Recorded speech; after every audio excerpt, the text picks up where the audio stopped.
Going to call the meeting to order. Do roll call.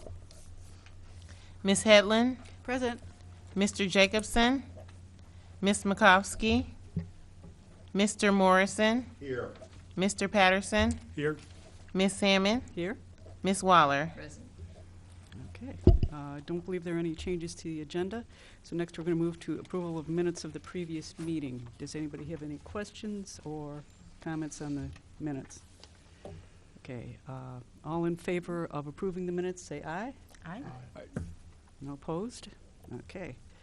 No public input, so we're going to go ahead with the first grant presentation, which is from Mara Thacker from Midwest Mandang. And Jamie McGowan is actually here too with okay, Mara. great. So, hi, Jamie.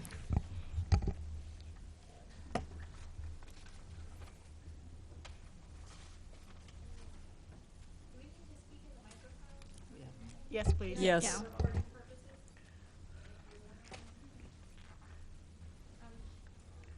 Hello, everyone. I'm Mara Thacker, and I'm back again as co-director of Midwest Mandang with Jamie McGowan, and our third co-director, Jabril Kamara, sends his sincere regrets. He wanted to be here, but he had a death in his friend circle, and so he's on funeral duty. So thank you for understanding, and if you want to follow up with him, we can put you in touch for sure. Okay. So we want to start, I think many of you were probably here before. We hope that our marketing worked and you've heard of Midwest Mandang, but just to be on the safe side, what is it? It is a festival that we launched in 2014, thanks to the generous support of the Urbana Public Arts Council. It is a inclusive 4-day festival. We started as a 3-day festival, but we are now 4-day festival, and we are committed to staying that way. And it's focused on the arts and culture of West Africa, specifically drumming and dance, and specifically in the Mandang region, hence the name Midwest Mandang.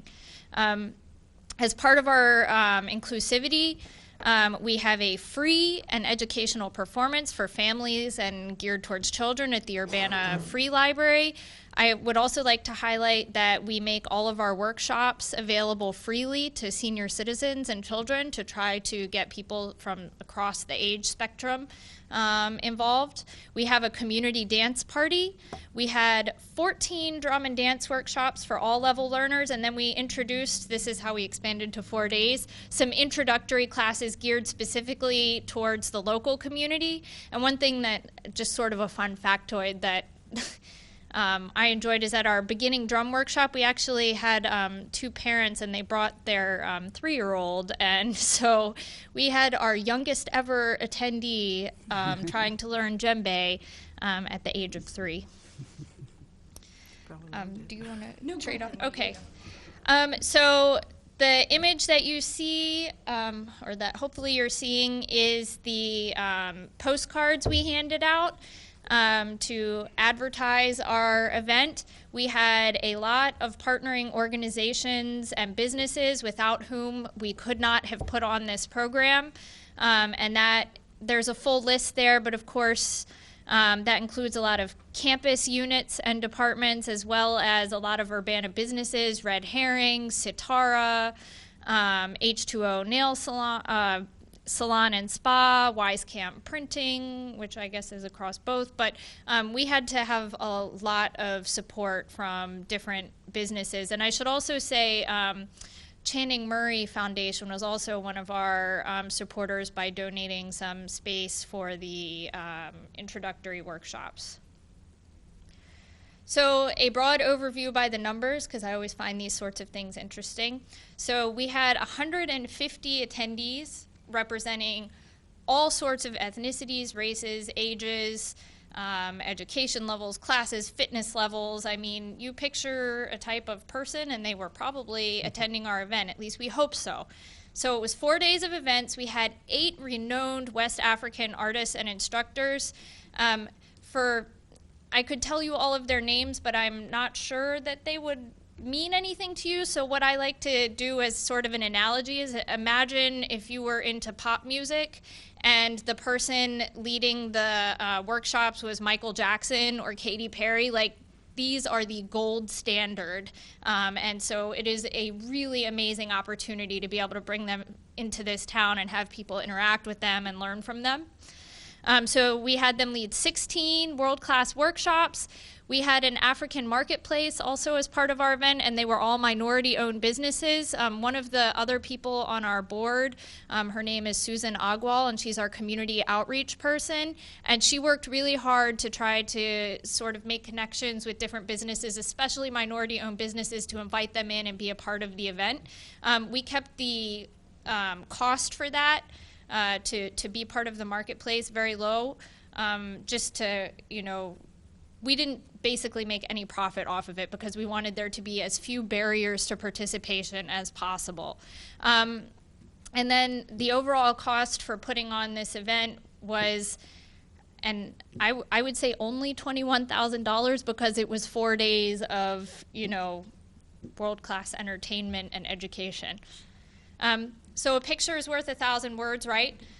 So here are some pictures.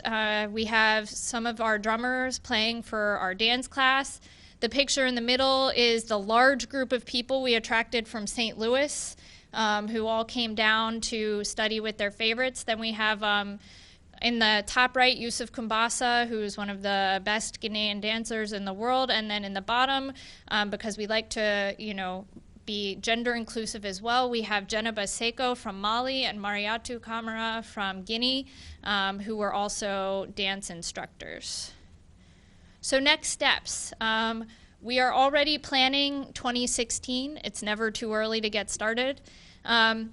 Some of the things that we're considering as we've started planning are ways to deepen our partnership with local community organizations to get an even broader, more diverse participation from Urbana-Champaign residents. One thing that I think is not problematic, but maybe somewhat ironic or unexpected, is that a lot of our participants come from outside of this community, at least for the workshops, and we really want to get more people from here to benefit and sort of have a sustained interest in West African dance and culture, because of course our parent organization or nonprofit, the Urbana-Champaign West African Drum and Dance Collective, we're active all year. This is our big thing, but we, have weekly dance classes and other stuff that we would really like people to benefit from. We are preparing to file for 503C status. Jamie has been working on that and has met with a lawyer to that end. But the thing that we wanted to sort of bring up is that what we're really wanting to explore this year are ideas for long-term financial sustainability. We really count on grants and donations from local businesses, and we don't want to see this idea fizzle out because there's not enough money. And we do, get funds from people who are registered for the event, but we have our ideas, but we also would welcome the opportunity, in addition to answering questions from you all, if you have any suggestions or ideas for long-term financial sustainability, we are so open to them. And so with that, we want to thank you for your ongoing support and take in some feedback and answer any questions you may have. And Jamie, I don't know if I forgot anything. No, that covered it well. Okay. Okay, well, first of all, congratulations on creating a really good event. Obviously, it involves a lot of people, and hopefully we can get more to come next time. Anybody want to speak to financial support or anything else about this? It's really tough with the current market. I work with not-for-profit orchestral ensembles all the time, and it's a real challenge for everyone who's doing anything artistic to try to find ongoing support. Yeah. You're not alone. That's comforting, at least. Sort of. I know. I But mean, now what? And then yeah. now what? Yeah. We suffer together. Yeah, we do. We're in good company. I think you're on the right track applying for a 501c3 because once you have that, you can apply to so many different grants. Of course, that's not really ongoing, so there's the challenge. I'm sure you've probably considered memberships, so annual memberships, instead of just tickets or registration. It can be tough, I think, because it's like an annual festival, so members can only enjoy their benefits probably once a year. But I think that's probably something that you may want to think about. Advertising revenue, that sort of thing, booth, exhibit space, the usual. Go ahead. So one of the local organizations, I think, that has done a really good a job, local arts organizations that's done a really terrific job of sustaining itself, is the Station Theater. And they have simply built up, over the years. I mean, it accretes gradually, but they've built up a very faithful set of largely individual contributors, but people who believe that it's such an important part of the community. I don't know exactly how you establish that relationship. One of the things that they do is they have an annual great party for which is aimed at the people who support the station. They have actually this party is associated with a benefit performance. So the tickets are kind of pricey, but what you do is you go to a really terrific party that where you socialize with the cast, with the people who actually do the shows, and that helps, I think, to build a relationship. So that's one example that I would point you to of an local arts institution that's, they're doing it so right that it's almost easy to take their existence for granted.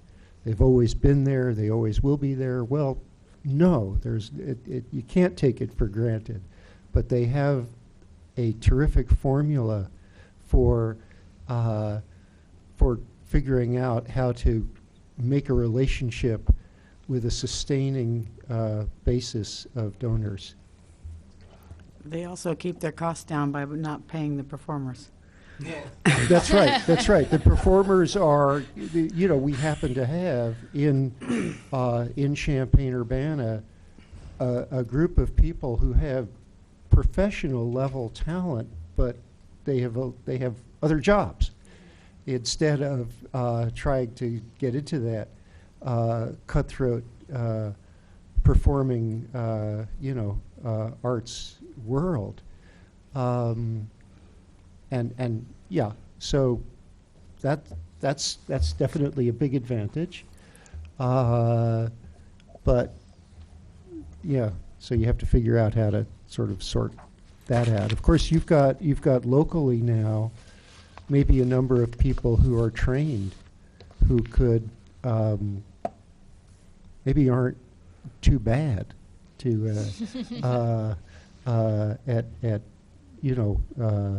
at performing and can really help bridge that. Anyone else? Oh, yeah, Brandon. I was just curious, was your event profitable for you this year? I know you broke even last year. Yeah, we actually lost about $300 this year, so That's not too bad. it's not hugely unsuccessful by any means. So we're a little bit in the hole, but that's okay. We were prepared for a little bit of give and take there. Yeah, on your fundraising question, I don't have any great answers for you, but I just want to point out and draw attention to the strengths that you've shown both in last year and again this year. I mean, having even a break-even festival and only in the second year, that's something very much to be proud of. From your list of sponsors, it looks like you've done a really good job getting active involvement from business sponsors, and that's something to be proud of. Your event has been reaching out to broad audiences, so you're developing lists, and those lists are valuable for your future fundraising efforts or to show that you have the kind of support you need to to have a grant. And when you get your status, because I'm confident you will, you seem very organized, I would encourage you to not only look for grants that can help you continue to do your artistic endeavors, but also look for grants that might be able to help you address your question about becoming financially sustainable. There are grantors that are willing to help that, and what I'm hearing in your presentations and in your report is that you have a lot of the things going for you that are going to make that palatable. Well, I would just say on the 501c3 status that, you know, we met with the lawyer and we have the initial documents, but really it's the budget that holds us back from getting that filed right now. I just don't have that capital on hand, and, you know, I'll put in a certain amount, but just slowly wanting to accrue that so that we can file and become sustainable. So. It usually takes a couple of years. I've done that myself, Okay. and it takes a couple of years, but if he gets it through, it will work. Okay, thank you. That's good to know. Maybe we need to have a 501c3 gala fundraising big party. Well, I just want to say, whatever it is you decide to do, please keep us updated. We can help Yep. share your events and help promote your fundraising efforts. Thank you. Yeah, your support's really critical. Yes, So thank you so Well, much. thank you for doing it. Okay, the next grant presentation will be Rachel Storm from Out of the Mouths of Babes.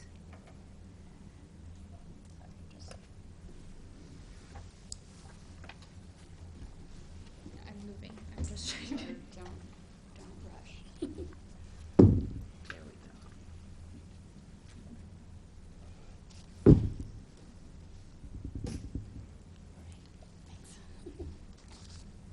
Welcome back.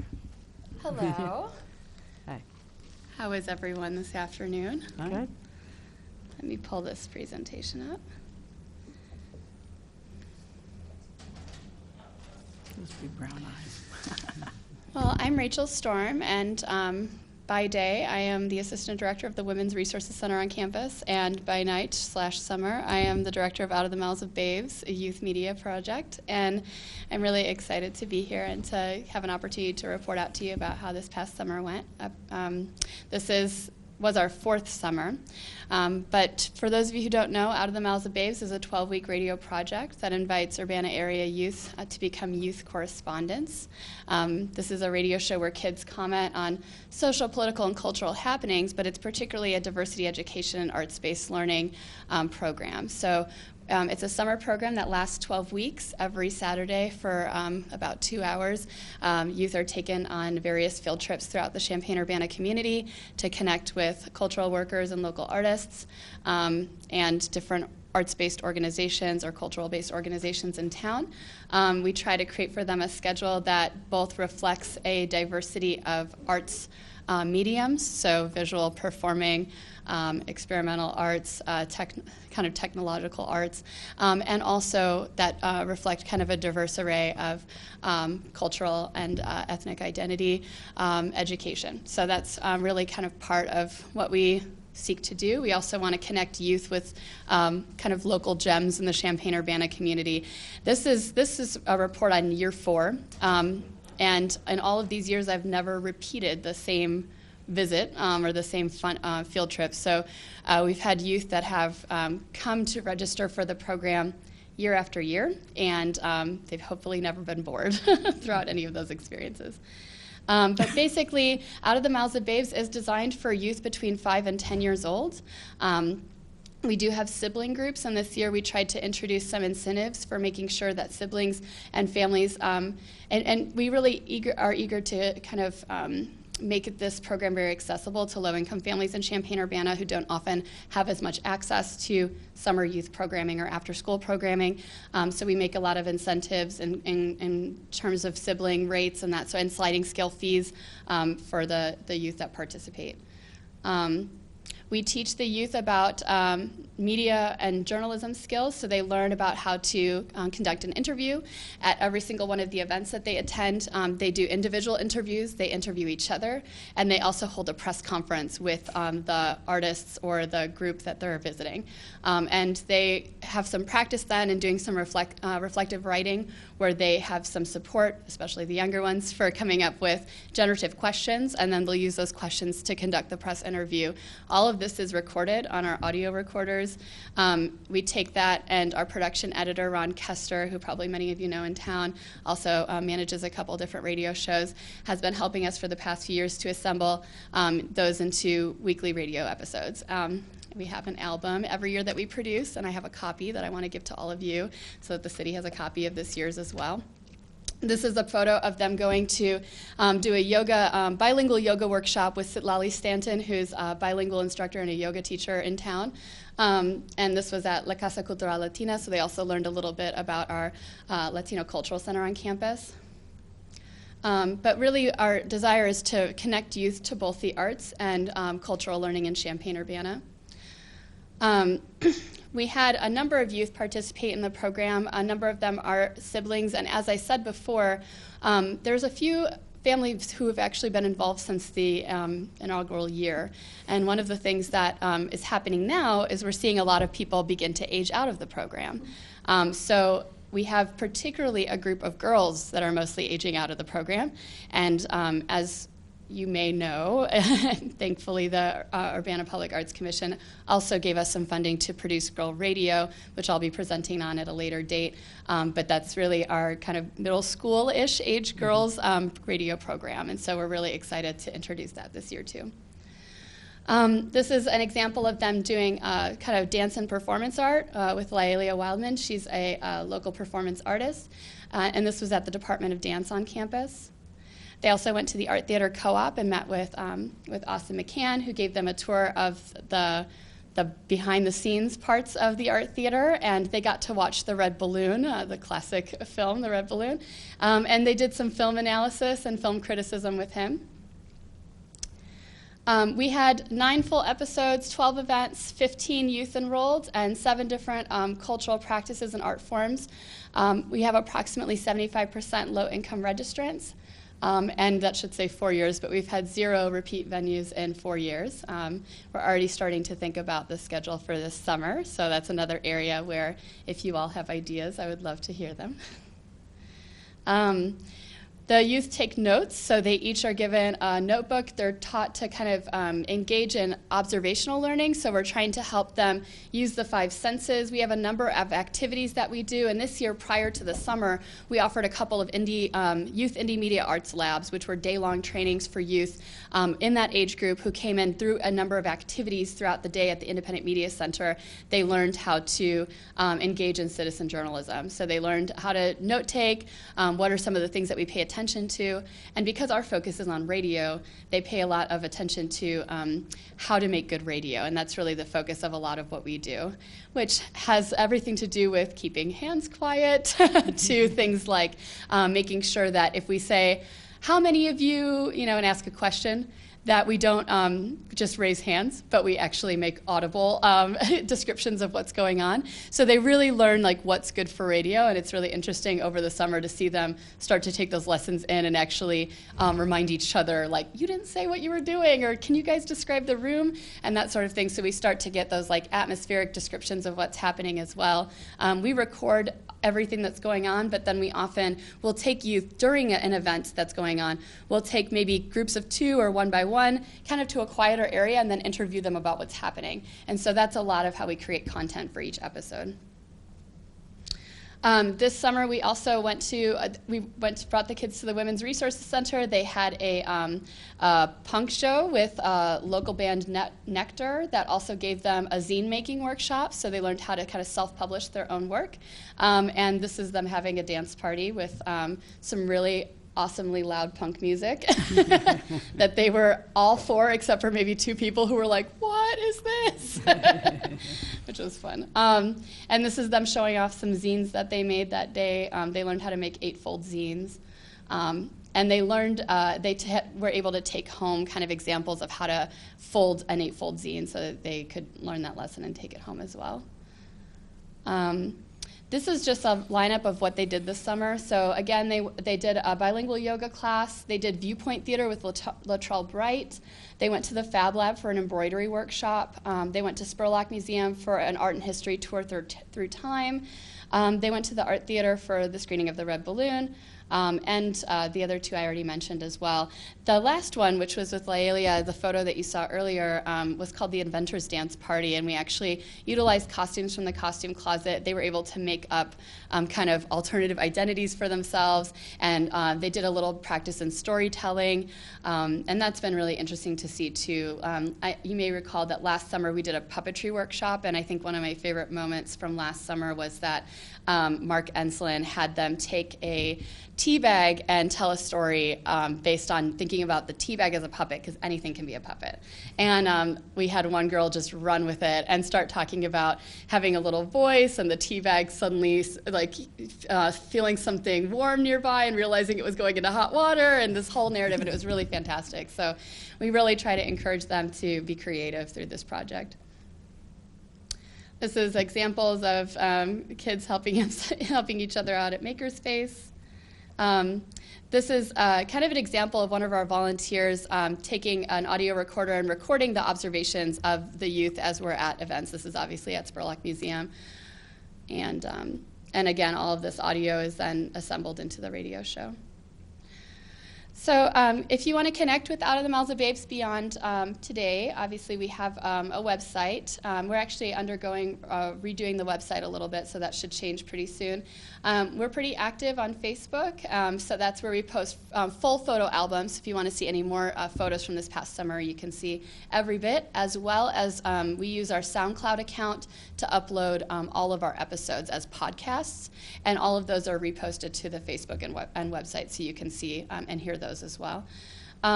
We have an open house at the Urbana-Champaign Independent Media Center, and typically Out of the Mouths of Babes has always participated in that. I spoke about Out of the Mouths of Babes at Pachacucha Volume 16.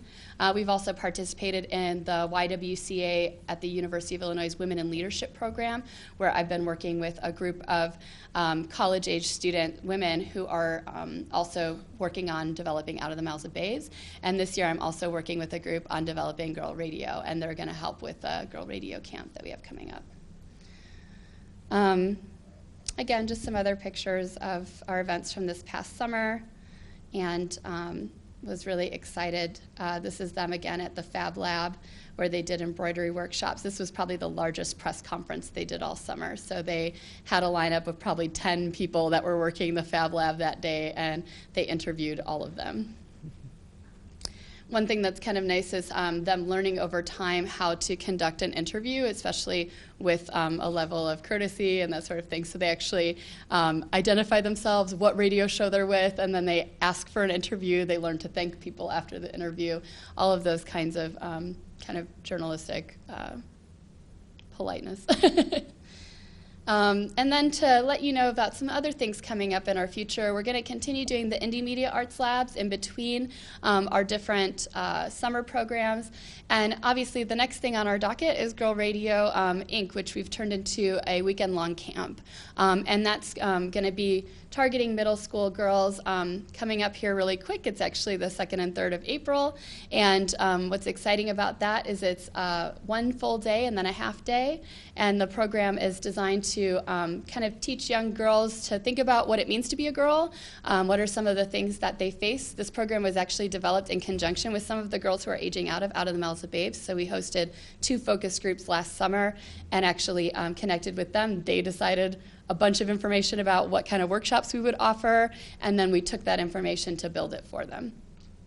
We had a fundraiser this year as well, and we rely really heavily on donations. So there's a few of the artists, as I indicated in the final report, who received honorariums. Some are donating their time to support Out of the Mouths of Babes. We also had some donations of food from the Common Ground Food Co-op and other sort of local businesses, very small things, but things that help us provide snacks and things like that throughout the program. And this is them with Latrell doing Viewpoint Theater. And this is their graduation ceremony. So they have a graduation party where they have activities to do. We invite everybody that they visited throughout the summer to come and participate at their graduation and see them graduate. Their families come as well. They receive a certificate, a copy of their album, and usually just have a fun time. And that's held usually annually at the Independent Media Center in Urbana. And that's the end. For our future, we're looking to explore fiscal sponsorship with the Urbana Independent Media Center. So I've been in conversations with their board, which I was on last year, about that a little bit more. Pauline knows this, but I made the best faux pas this year that I've made in a while, which is that I completely missed the Urbana Arts Grant application deadline. I called her and I'm like, I'm submitting today, and she's like, it was due yesterday. But you know what? We've had such a great time getting support from all of you, and it's been fantastic to really get us going. And I think now we're in the position to start turning our attention to where we can sustain this in the more long term. But I just want to thank all of you and thank the Urbana Public Arts Commission for all the support it's given Out of the Mouths of Babes over the years. I intend to continue to create radio programs for youth. It's become a passion, and I'm excited to give you this year's album. Last year I provided one for everybody. I did not have enough, but I hope the city will accept this. And again, we have a podcast on SoundCloud under Out of the Mouths of Babes, so I encourage you to go there. You can listen to actually all episodes from the past 5 years or 4 years. Yeah. Great. Thank You've you. done a wonderful job with this program. Thank you. Yeah. Go ahead. So your definition of yourself describes having kids comment on social, political, and cultural happenings. But it looks to me as though the events that you described today were entirely cultural. Yeah. Does that reflect a sharpening of your focus, or are you planning to maintain that breadth, and will that be reflected in your future programs? That's a great question. You know, one of the things that so that's actually a description of Out of the Mouths of Babes that's started with us at the beginning. And I think as we've continued with this particular age group, the thing that is able to kind of emerge is more of a commitment to looking at diverse cultures in Champaign-Urbana, but also arts programming. And that's been really the focus for this age group. Where social and political come in, I think, is going to be much more with Girl Radio. And that's kind of a bit more the focus. That program, which I'll present on in a few weeks, is actually more geared towards actually talking about some of the social issues girls are going through. It's going to be more generated from the youth.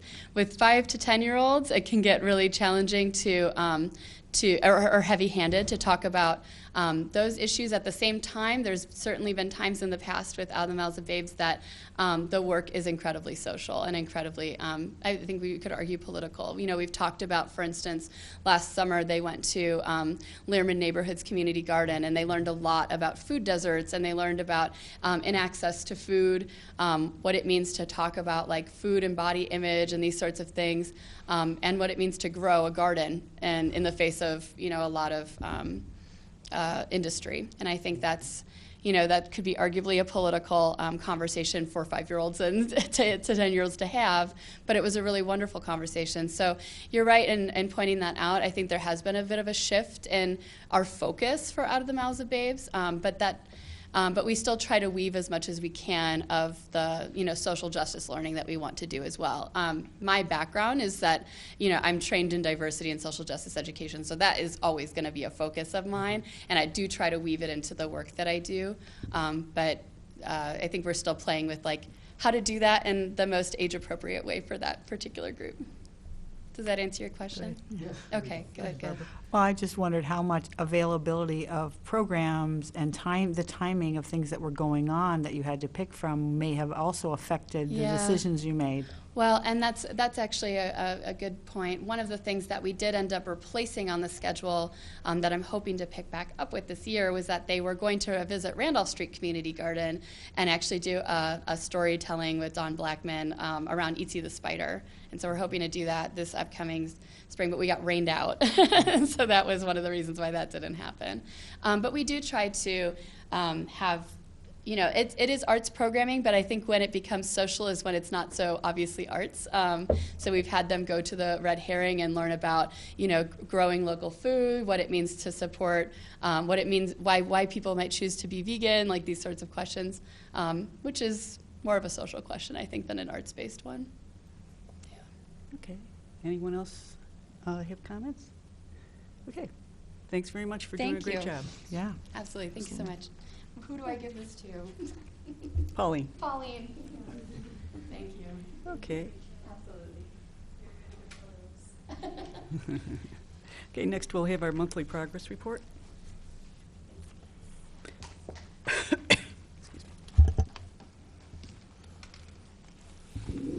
Let me just pull up my slide here.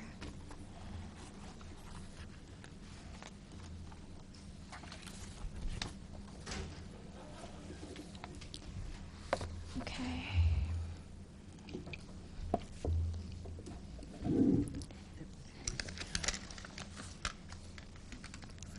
So I'll start by talking, oh, that's Rachel's picture. But I'll start by talking about the grants program. We had both of the jury meetings last Saturday and the Saturday before, and basically we've selected all the grant recipients for this year. And we're going to have a announcement party or announcement celebration as usual at in the back room of Pizza M on April 15th.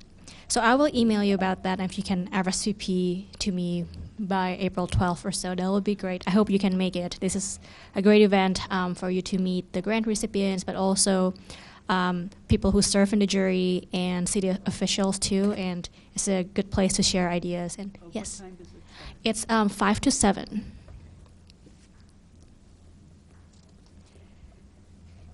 And I just notified the grant recipients by mail yesterday, so if you know of the recipients, maybe hold off till the end of this week before you congratulate them. But if you'd like to learn more about who got it, feel free to talk to me. So Artists of the Corridor, we have a new show. Peggy Flavin actually just finished installing. I think she was still installing when we started the meeting. But she has kind of an eclectic collection there because she does different things. And she's a student at the university. The exhibition is titled A Long Way Down. And previously we scheduled a reception for April 11th, but turns out that didn't work for her, so we rescheduled to April 1st. And that's from 5 p.m. to 6:30 p.m. at the City Building. I hope you No can make joke. it to that one too. All right. And no joke. I'm sorry? April Fools. April Fool's Day is April Oh, 1. yes, for real, so please show up. I couldn't resist, sorry. And that's the poster for Peggy's exhibition, except it looks a bit elongated here. So the Boneyard event this year is on April 9th. That's the Saturday of the Boneyard Arts Festival. And the Bubble Guy, who was really popular last year, is making a comeback. So that's really exciting for the kids who will be there. They were really into that. The other people who will participate in this event are Capoeira Angola, which has a studio downtown Urbana. They teach capoeira to, I guess, children and adults. And we also have Desafinado, which is a local jazz band who usually plays Brazilian jazz. I guess we kind of have a Brazilian theme here unintentionally. We'll also have an exhibition of student artworks in the form of banners, kind of like last year. I've started receiving the submissions, so far I have 3 banners submitted, so I think we'll have a good collection this year too. And also we will have arts activities for all ages, but the details are still to be confirmed.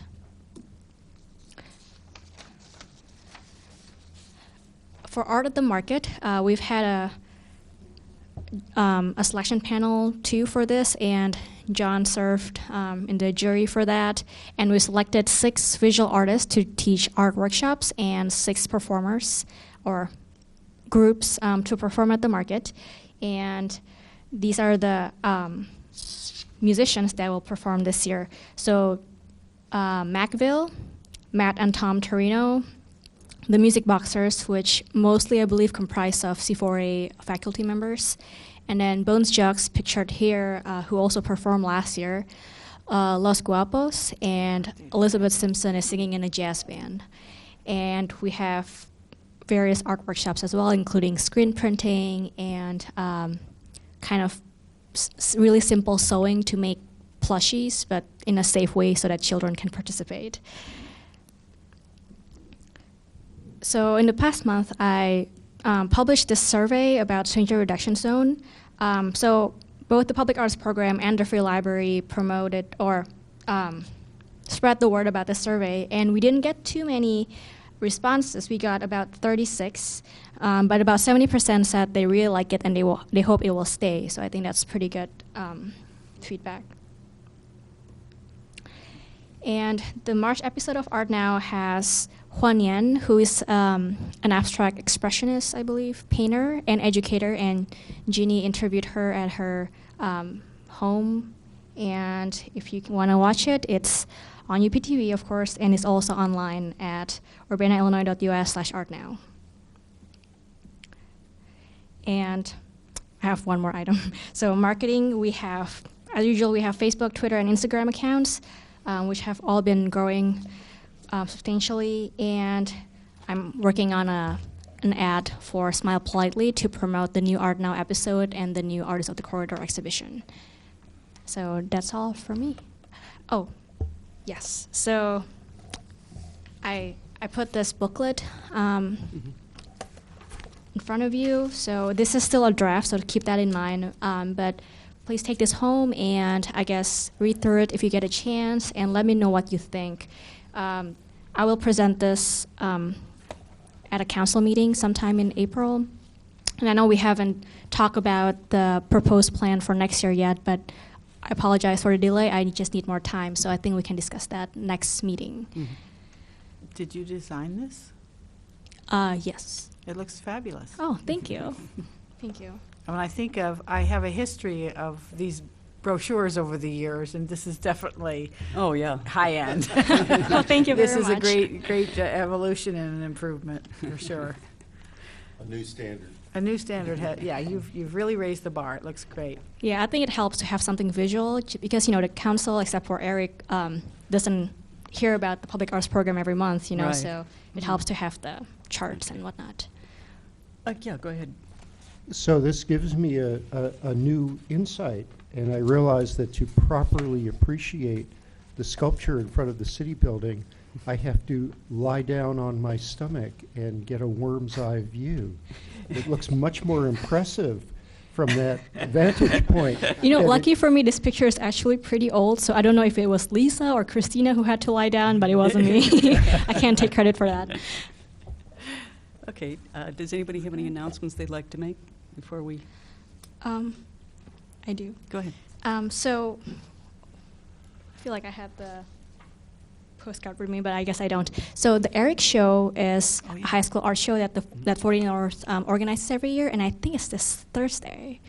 But please look at their website, and if you can make it, it's always a great show. It's always really impressive what the high school students can do that I can probably never do. So it's always a fun show if you would like to come. Mm-hmm. Yeah. Okay. And I believe Jason is in an event this weekend.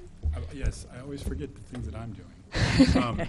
So I don't think they got a grant this year, but they did last year. The Create 8, they have 8 artists work for 8 hours at CoLab, and this Saturday is this year's, and I'll be one of the artists Oh, great. working. So Okay, stop very by, good. see what we're working on Yeah, definitely.